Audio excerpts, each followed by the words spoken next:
I've used a lot of meal services, but Hungry Root truly stands out because it's built around the way real families live and eat. They don't just send meal kits. They personalize your grocery cart and meal plan based on your preferences and dietary goals. All I had to do was take a short quiz, and right away, their smart cart technology started building a cart that fit how we eat. Now, each week feels easier, like someone else is doing the thinking for me. I've been focused on cleaner eating lately, and I love that Hungry Root keeps out over 200 additives, including things like high fructose corn syrup and artificial sweeteners. Their meats are hormone and antibiotic free, and the produce options include organic and non-GMO picks. They also stock brands I already trust, like Oatly, Vital Farms, and Harmless Harvest. One of our favorite meals has been the teriyaki salmon with green beans, light, flavorful, and done in 12 minutes flat. Plus, I've noticed we waste less food, spend less time shopping, and even save money by skipping those impulse grocery buys. Take advantage of this exclusive offer. For a limited time, get 40% off your first box, plus get a free item in every box for life. Go to hungryroot.com/Dr. Meg and use code Dr. Meg. That's hungryroot.com/Dr. Meg, code Dr. Meg, to get 40% off your first box and a free item of your choice for life. hungryroot.com/Dr. Meg, code Dr. Meg. You cannot give your son or daughter the idea of taking their life by asking them about it, okay? Because you can't plan an idea that's not there, right? So if I came into your studio and you said, hey, Leslie, do you have suicidal ideation or suicidal thoughts today? And I'd say, not today, Dr. Meg, they're not in my brain. You can't put them in there. But if you have a kid that's struggling, then you're kind of opening that up. And what happens is you really, really give them an opportunity. Then the hard part for parents is to shut up and listen, right? So you're really giving them an opportunity to tell you what's going on and ask those open-ended questions. Then you can assess their risk. Welcome to Parenting Great Kids. Here's your host, Dr. Meg Meeker. At 2:30 in the morning on September 10th, 2016, a single knock changed Leslie Weirch's life forever. That day, news of her 20-year-old son, Austin's suicide shattered her world. Strangely, this date aligns with World Suicide Prevention and Awareness Day. From this deep pain, Leslie discovered the strength to turn sorrow into purpose, embarking on a journey that has touched countless lives. Leslie, I feel so humble, and it is such an honor to talk with you today. Thanks for joining us. Well, thank you, Dr. Meg, for having me this afternoon. I welcome the opportunity to always raise awareness. And it always is done through our story, but also a strong lens of hope when I speak. So I really appreciate that. You know, suicide is something that's always on parents' minds. They don't want to talk about it because I think there's this belief, superstition. If you think about it or talk about it, it's going to happen, which of course doesn't happen. But you've been through a horror of horrors for parents. Will you take us back to that September day and tell us what was going on in your home? Well, thank you for asking me that question, Dr. Meg. It was 2016. So this September will mark 7 years, as I say, since we've heard the sound of our son's voice. Our son, Austin, who was our only son, played football for a small, all-male private college west of Indianapolis called Wabash. In fact, there's only 3 all-male colleges that are even left in our country, and that's significant to our story, how he chose that school and why he chose that school. But Austin was just an amazing young man. And I always tell everybody, you know, if you have a friend or someone that you know who's lost, especially a child to suicide, ask them about who they were. Don't ask them about how they died. Ask them about who that person was. And so going back to a little bit of Austin's story before I do go into what happened that evening, you know, our son was what we would call an overachiever, a high-achieving kid. And I do now, when I do speaks, I do say, you know, high achievers equal high risk. But if there was an award or an accolade or an achievement, I mean, he crushed it. He went after it. And he was that way his whole life. Very, very driven, focused. He was the president of his freshman, sophomore, junior, and senior class at his high school. Was scholar athlete in track and football all 4 years, one or both of those sports. He was a scholar athlete. Austin even won something called the Hugh O'Brien Leadership Award, the Hobie. And that is only given to one student. You have to be a rising junior. You have to be nominated by a principal. He went to a leadership conference. He was a member of something called the Stay in Bounds Ambassadors. They went and he would speak to middle school students and even some elementary school students about making good choices in life when he was in high school. And so he went on to go and play football in college and chose one of the last remaining all-male colleges, which really surprised us. But when we look back, we think that was Austin's personality, because his school is known, their mantra is, we develop leaders. And very academically rigorous, wonderful college. I'll be back there in September on his campus to speak. And so getting on that campus, Dr. Meg, he decided he was going to still go after those, those leadership opportunities. And he became involved in a couple different things. One, he was the president of something called the Independent Men's Association. And so, this is an all-male college, all fraternities, but half of those students choose not to live in a fraternity. They want to be independent. So Austin was a real independent thinker, independent kind of guy. So he represented that group really well as the president. But he also was a member of something called the War Council. And that was a group that Wabash acts responsibly, that they would meet and help students who were overwhelmed with college, just like making good choices about, just all kinds of things. And on the morning of September the 12th of 2016, our son Austin was actually scheduled to lead a meeting for the War Council. And the topic was on mental health on campus. And unfortunately, as you know, our son never showed up for that meeting because, as you just mentioned, at 2:30 in the morning on September 10th of 2016, there was a knock at our door telling us that our son had taken his own life. And that really just changed our world forever and set me on a path to do what I do now. So that evening, there was a storm. There was a lot of rain. My husband can sleep through almost anything. I'm a really, really light sleeper. So, I heard the pounding on our door and the ringing of the doorbell, and I was bolting down the stairs before my husband could even get out of bed. And then he followed, a few minutes after, and we could see the police car parked in front of our house. And the police officer asked, do you have a son named Austin Weirch who attends Wabash College? And we said, yes, we do. And then he said, you need to call this number because your son had been in an accident. And actually, they were life-flighting or trying to life-flight Austin to Indianapolis because they still had a pulse. They still had a heartbeat. And so my husband and I jumped in the car as quickly as we could. And we headed there. It was about a 3-hour drive. And you can imagine, 2:30 in the morning, in pretty much a blinding rainstorm. My cell phone rang about 20 minutes after we got on the road. And it was the emergency room doctor. And he asked if we were on our way. And I said that we were. And he asked if we could pull over to the side of the road. He told us that he was sorry to tell us that the ambulance had just arrived with Austin. And there was no pulse.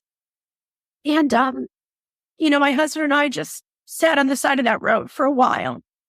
And then we drove on, except, in complete silence all the way there. And, except for the rain that never let up. And, we got into the parking lot and my husband looked over at me and he goes, I just feel like God's crying with us tonight. And I believe that he was. But over the past almost 7 years, I do a lot of talk about post-traumatic growth and what's happened since we've lost Austin. And I know because I have emails, I have text messages, I have letters. Our story has saved thousands and thousands of lives all over the nation. So that's why I continue to tell it, even though, as you know, as you can see, it's not easy to get through. I always tell my husband, I hope I can quit crying or tearing up when I tell our story. And he'll say, I hope you never do because you need to stop talking when you do. But so we continue to tell it, in schools. I have really, really been blessed to be working a lot with the military over the past couple of years. I was invited to Fort Bliss in El Paso, Texas in late 2021. They had 20 suicides on that base that year, Dr. Meg, 20. And as I tell everybody, these aren't 20 soldiers that are dying in battle. These aren't 20 soldiers that are dying from cancer. These are 20 preventable forms of death. So I get on there and I have a hard-hitting talk. And we talk about all the things. We talk about toxic relationships. We talk about gun safety. We talk about locking up their guns. We talk about all the things that people are uncomfortable talking about because that's the only way we're going to have an impact. You're absolutely right. And that's why I feel so humbled to have you come on, because this is terribly hard to talk about. But we have to, because, the depression rate and suicide rate in the country is going up so high. Talk about, you've told us what Austin was like ahead of time. And from an outsider looking in, the idea of suicide is confounding. And it probably was to you as well. What do you think was going on inside his heart and mind the year or two that led up to his death? Well, when I share all those accolades that I just shared with you and your listeners, I always tell everybody, I don't talk about those to boast about my son's achievements, although I was very, very proud of him. I talk about them because I want people to know that's the face of suicide. It doesn't look like we think it's going to look. It doesn't look like it knows no zip code, no socioeconomic background. But for our son, and to answer your question, for our personal story, Austin was a perfectionist. He was driven. Everything in life had to line up. And when people always ask me stories about him, I like to tell them, I say, this is a perfect Austin story. His freshman year of college, he'd had, and it also explains a lot about what happened to him. So he loved football. I mean, Austin would walk out on the football field with bloody knees and, he would play football no matter what. Well, his freshman year of college, Austin had 3 back-to-back-to-back football injuries in an 8-week period of time. Now, none of them were like, one was he shredded some tendons in his left ring finger, and it was called a boutonniere deformity. I'd never even heard of it before. One was he separated his AC joint in his right shoulder. And then the final injury, which took him by ambulance off the field and put him out for the season, was he dislocated an elbow down in his stand during practice, and they had to take him to the local hospital, and they had to put him under for anesthesia because of his size to get the elbow back in. So while none of those looked like significant injuries, his greatest injury was depression during that time, and how he plummeted. It spiraled down because he lost his identity. His identity was to play college football. And when he couldn't play college football anymore, he didn't know who he was. And he tried to play his sophomore year, but it was never the same for him. And so I look at his life and then trace his life back to everything had to line up perfectly. And when things were not perfect, and perfectionism, I know they're even looking at it now, it's under the classification of OCD, obsessive compulsive disorder. But the little things that we thought were just really kind of cute and funny about him growing up, like cleaning his book bag and organizing it every night and putting it by the back door during high school. We'd always laugh about that. Well, we now look back and see, that driven perfectionism, no one can live up to that, Dr. Meg. And it's very hard to be in relationships with people like that. And so the chink in Austin's armor was always personal relationships with girls, because he would go all in and, she's the one, and, he's a very intense personality. And then something would happen. She'd break up with them or decide she didn't want to go to prom in high school or whatever it might be. And he couldn't handle it. I mean, it would just emotionally plummet. So, and I don't spend a lot of time talking about this because I really want to focus on mental health. But so after he had those injuries and couldn't play anymore, he met a young woman and got involved. And we could tell from the very beginning it was not a very healthy relationship. She was older than him, a couple of years, had already graduated college, was working up in Chicago. We said, Austin, she's probably not going to wait around for you to graduate. And, just a lot of red flags. And so, they knew each other actually less than 6 months. My son took his life, that night, the catalyst was that relationship. But I always say it's not about just one thing. It's, it's really a perfect storm of a lot of things. So I don't blame her for Austin's suicide, but I certainly know that it was a trigger that evening. And, it is what made our story very rare and unique and was on the 2-year anniversary of Austin's death. The co-captain of his team, a young man out of Carmel, Indiana, by the name of Evan Hansen, beautiful young man, also died by suicide. And Evan was 21. So Evan and Austin both knew each other, both played college football in the same small all-male college team, both died by suicide 2 years apart. I always tell everyone I couldn't make up our story if I tried, nor would I ever want to.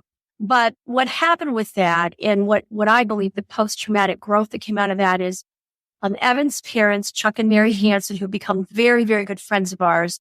Evan's suicide was a direct result of playing tackle football since he was 7 years old. He's a very good football player. Many people may not know that the only way to confirm a diagnosis of CTE, chronic traumatic encephaly, from repeated blows to the brain is after death. So Evan's parents were so brave. In the first hour of Evan's death, they donated his brain tissue and it came back confirmed stage 1 CTE. And Evan being a biology major, he knew he had this. He had done the research. It was on his laptop and everything. So, so both of our sons' backstories were very, very different. What led up to that? Well, what was very, very different. But I always say anxiety, depression, it affects everybody. And, you're a medical doctor, you're a pediatrician, you worked with families for years. Two young men can have the same thing happen to them and process it very differently. We're so proud of the Hansens. They have the Evan R. Hansen Concussion Legacy Research Foundation. They've raised hundreds of thousands of dollars for concussion research in the past 5 years. And we host a 5K in September, and they come up and walk with us in memory of our sons, and it goes toward Austin's scholarship. And this year, we're super excited because we will be back on the campus of Wabash walking in memory of our sons. Wonderful. I wanted you to tell that story because, as you said, the face of anyone who has death by suicide is so different. And so many parents go, what should I done? What should I done? And I say, it isn't your fault. It isn't anybody's fault. It is. It just is. Because what you were describing is what I see in anorexic girls. They want to be perfect at everything, even in starvation, even to starve well enough to die. And that perfectionism, character quality, and I think in many ways, sort of we feed into it as a culture. Push, push, push, push, push. It's sort of the tiger mom mentality, if you will. And so I'm grateful that you brought that up. Well, folks, we will be back. I need to take a quick break.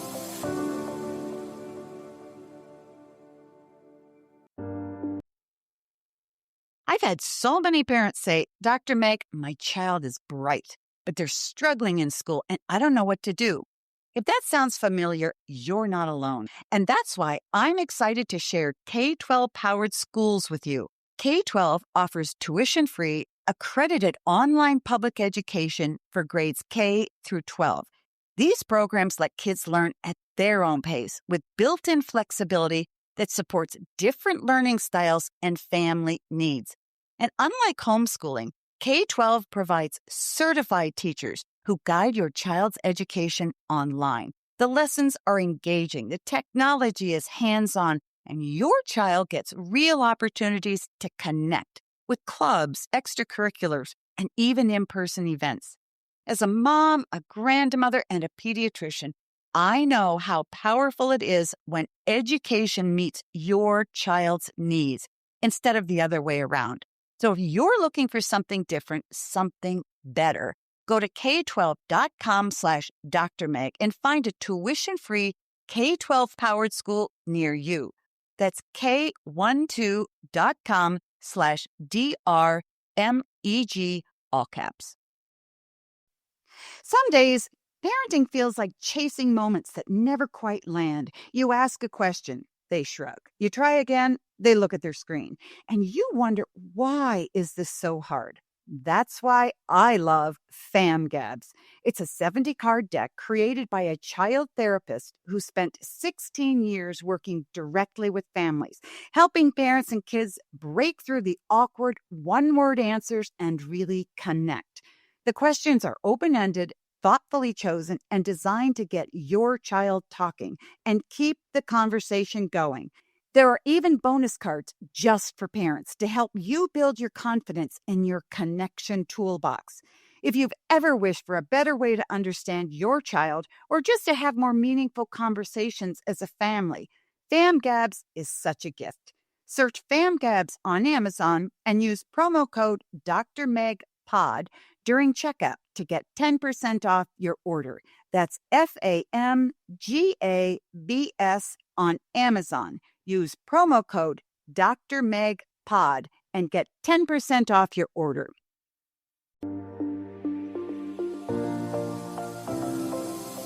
So let's move forward and talk about mental health in kids. You do a lot of speaking.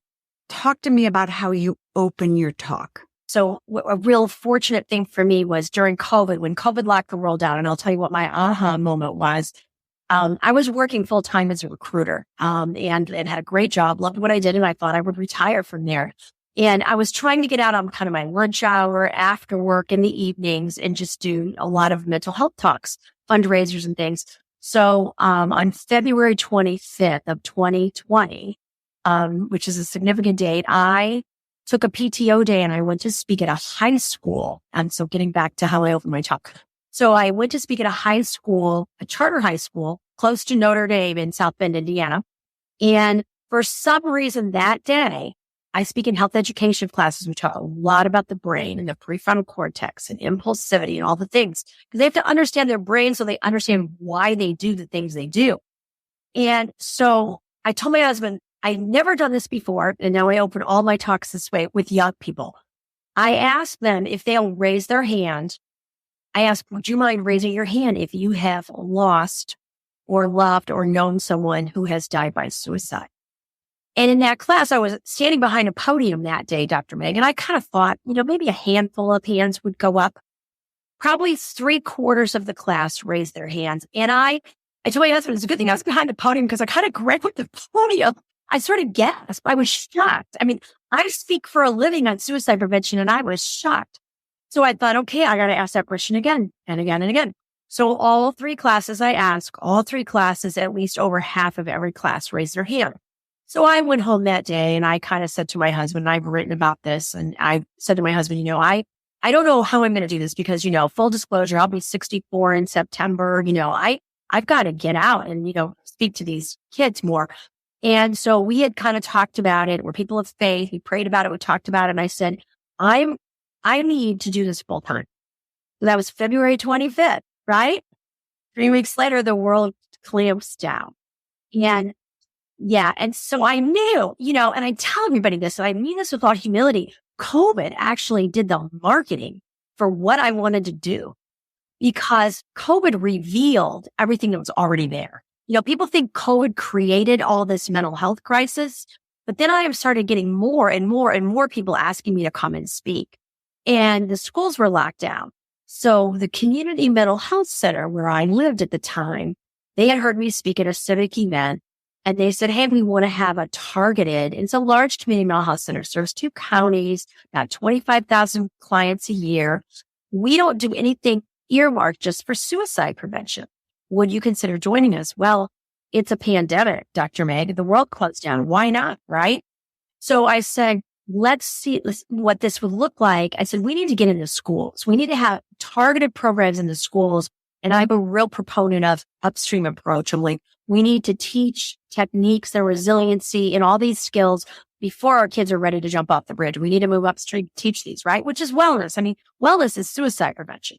So we looked at different programs. There's no perfect program. The one that we chose was Sources of Strength based out of Colorado. It's an evidence-based upstream approach to suicide prevention that rarely mentions the word suicide. It's in about 40,000 schools now. And so we chose that program. We went out and, I lived in the RV capital of the world. So during COVID, everybody was buying, trailers and campers to get out with their families and stuff. and those companies were booming. So rather than wait for grants in the schools, we went out and we told my story. We personally, privately fundraised. We raised about $100,000 in the first year.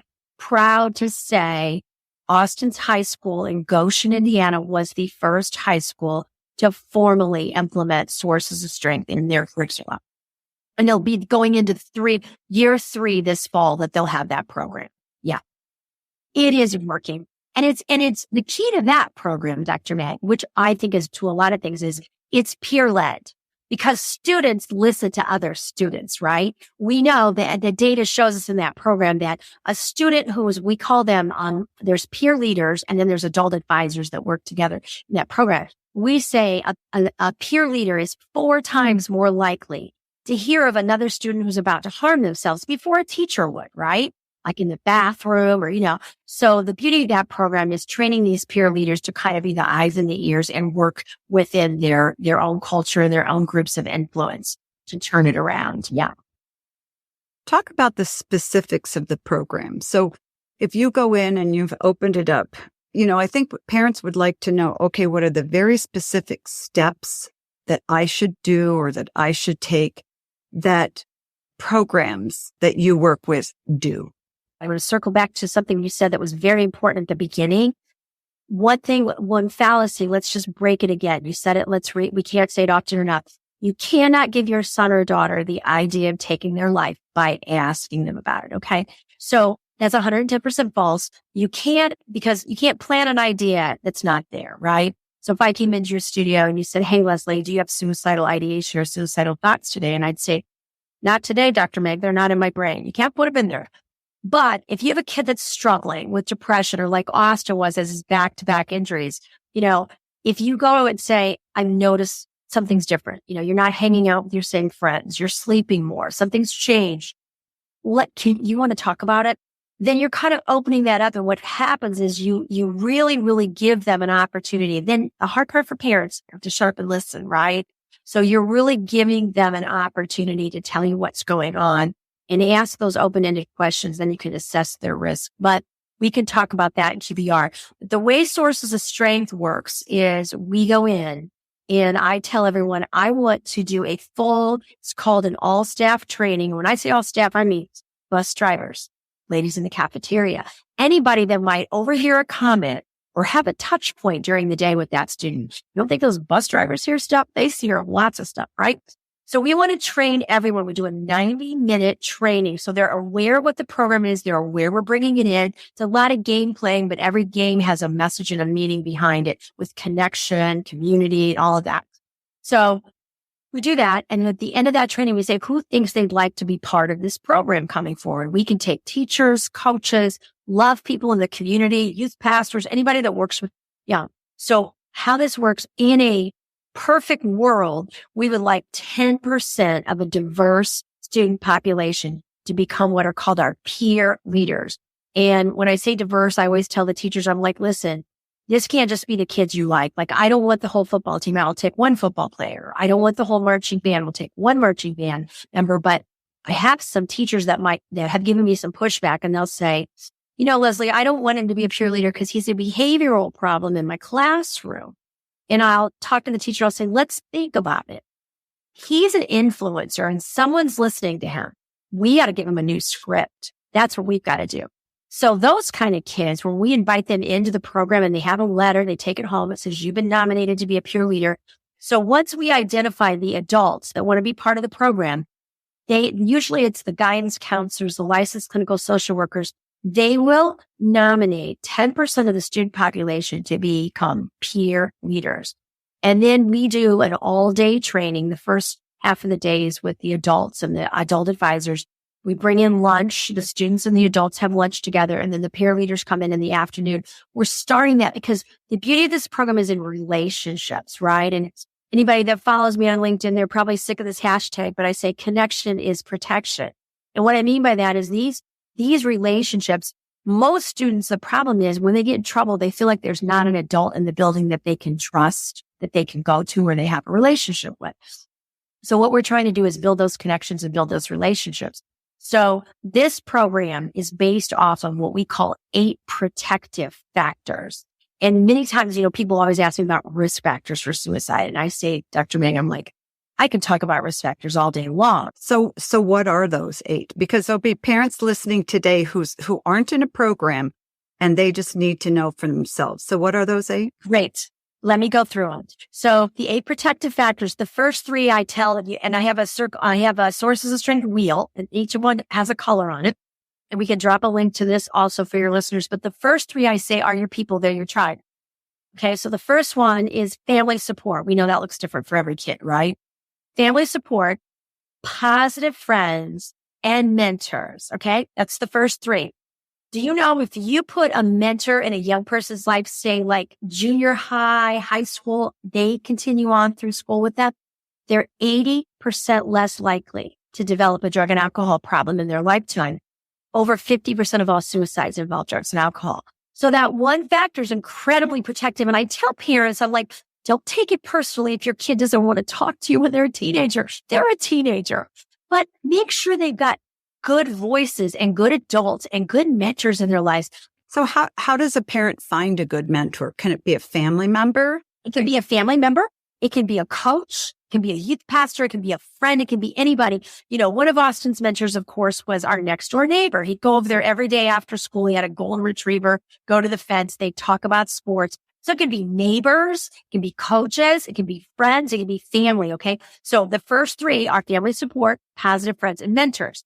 The next 3 are what I call what you do. So healthy activities. And, normally most kids don't think sports. And yes, that's a healthy activity, but a healthy activity can be poetry. A healthy activity can be art. A healthy activity can be a hobby, something you love to do. It fills your bucket. Hobbies are so incredibly protective for kids. So healthy activities, generosity. We talk about gratitude and generosity because guess what? It's real hard to be angry and grateful in the same moment at the same time. Our brain doesn't work that way, right? So we talk about gratitude, and I have all the kids write down, and this would be a great thing for parents to do. Just a simple technique for your kids. My 3 reasons, not the parents, but the kids. My 3 reasons for living today are, and I tell the kids, I'm like, listen, it can be your dog. It can be you stalked it on the way to school and, saw a friend. It can be anything. And they're your 3 reasons. They're not mine. Put them on your phone. Keep them on your phone. So if you're incredibly stressed about something, broke up with a boyfriend or girlfriend, or you got in a fight with your parents, or you're nervous about taking a test, say those 3 reasons out loud. When we're talking about neuroplasticity and all that, say those 3 reasons out loud. Your brain needs to hear you say them because they calm you down, right? They calm your breathing. They have, so I said, keep those 3 reasons. You can change them up. You can add to them, but I want you to have 3 reasons and I want you to have them on your phone. My 3 reasons for living today are, and I'll give them my examples when I'm in there. So we've got generosity and gratitude, healthy activities, and then faith and spirituality, which looks different for all kids too.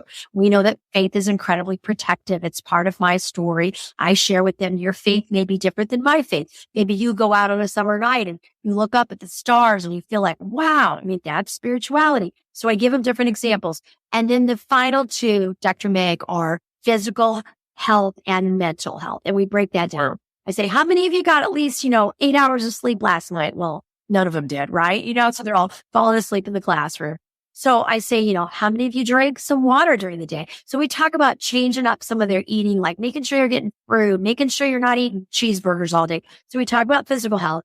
Then we go on to mental health and we break it down. And I say to them, someday I really hope this will be 1 section on the wheel instead of 2, because last time I checked, my head was connected to my neck, was connected to my body. But I'm like, listen. And I tell them, I'm very open. They hear our whole story. I go into great detail about what happened to Austin. I said, my son lifted weights and worked out at 4:30 the afternoon that he took his life. I said, not something you're going to do if you're planning on taking your life that evening. His was very impulsive. And I said, from the neck down, he was a specimen. He was physically fit. He was buff. But from the neck up, my son was suffering. He was suffering with depression. So I said, the difference is we can't see that. So that's why we have to check on each other, check on a buddy, check on a friend. And then, so I always tell parents, make sure your kids have other adults in their life. If they're not talking, and they need to know those are confidential, safe adults to talk to. So safe, trusted adults they can talk to, incredibly protected to have mentors. Somebody that might share a sports team they love, or somebody that might, show up for them if they've got a concert or something. Let other adults come into things in their life because it's only going to benefit your kid. And then, the other things on the, they're very personal depending on this. But what I tell these kids is you don't need to have 8 out of 8. The beauty of the Sources of Strength wheel, you might have 4, you might have 6, but we can build that out. So if I don't say to them, how many of you in here would ever say you had a negative friend in your life? All the hands go up, Dr. Meg. And I'm like, we're not going to talk about those people today because we're talking about positive friends. And then I say, what makes somebody a positive friend? And we talk about those attributes. So I said, this is what I want you to do. I'm challenging you. And then whatever is coming up, like if it's Thanksgiving break or spring break, I want you to get with your health education teacher. I want you to tell them a name of someone you're going to ask, because a lot of them don't even know what a mentor is till I describe it. You're going to ask somebody in your life. It can be an uncle. It can be an aunt. It can be a coach. You're going to say, hey, I just found out what a mentor is, and I know I really need one. Will you be mine? So I said, I want you to ask somebody to be your mentor, and I want you to look for 2 more positive friends to put on your wheel. And so then they personalize the wheel. We go through it all. They're taking notes. Then we give them time to personalize their wheel. And then we talk about, when I speak, we talk about the 3 big emotions: anger, anxiety, and sadness. And we have them identify what their go-to is. When they're stressed, do they get angry first, or do they become anxious? So on their wheel, they write, when I feel angry, I will text a positive friend. That's 1. See if they want to shoot hoops after school. That's a healthy activity. So we teach them, and it becomes sort of subliminal language to turn to their sources of strength instead of vaping, instead of drugs and alcohol, those are protective factors. Those are 8 protective factors. And I want parents to hear something that you're not saying. And that is what you're doing is drawing kids out, allowing them to tell their story, to tell what's on their mind and what's on their heart, rather than being told by a parent, no, you can't feel it. That's ridiculous. Stop crying. There's nothing to be sad about. Look around you. You have food, you have a house. And I think so many times we parents shut our kids down by telling them what to do, telling them that they're not grateful or whatever. And I think that crushes kids, because we have to be strong enough as parents to hear what our kids are feeling and how our kids are thinking. And again, there's a sense, I think, for parents in that if kids talk about it, that it's going to get worse. Or if they talk about depression, it's going to validate it. It's validated anywhere. And in a kid's mind, feeling these things and having these thoughts when they're not talked about have a lot of power.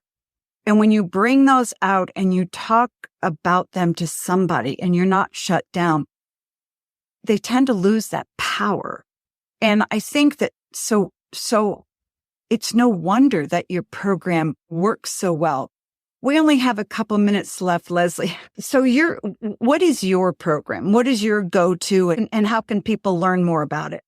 Right now, I have, my website is Leslie's Hope, one word, no apostrophe, leslieshope.org. And I've evolved over the past couple years because of my story of my son. And my passion is to make sure that every young person never makes the choice that my son did. That they always know that they have options. They always know they have someone to talk to. And so when I get on these military bases, I told my husband I was at Fort Hood, which is the largest military base in the world. I was there the last week of May. And I was amazed at how many young soldiers would line up on the side of the stage to talk to me, to tell me their story of trauma, to tell me their story of abuse, to tell me their story. So I don't think people realize, and you just said it, Dr. Meg, the healing power of just sitting and listening to a story, which we're losing now because, and if I can get only one quote in or one thing in here in my message, is Gen Z, which is 1997 to 2013. So those kids are going up to about 10 to 11 to 24 years old. They self-report as being the loveliest generation ever. So they're the most digitally connected. Those kids they've got a phone attached to their thumb, right? We know that screens will never replace what we're doing here today, Dr.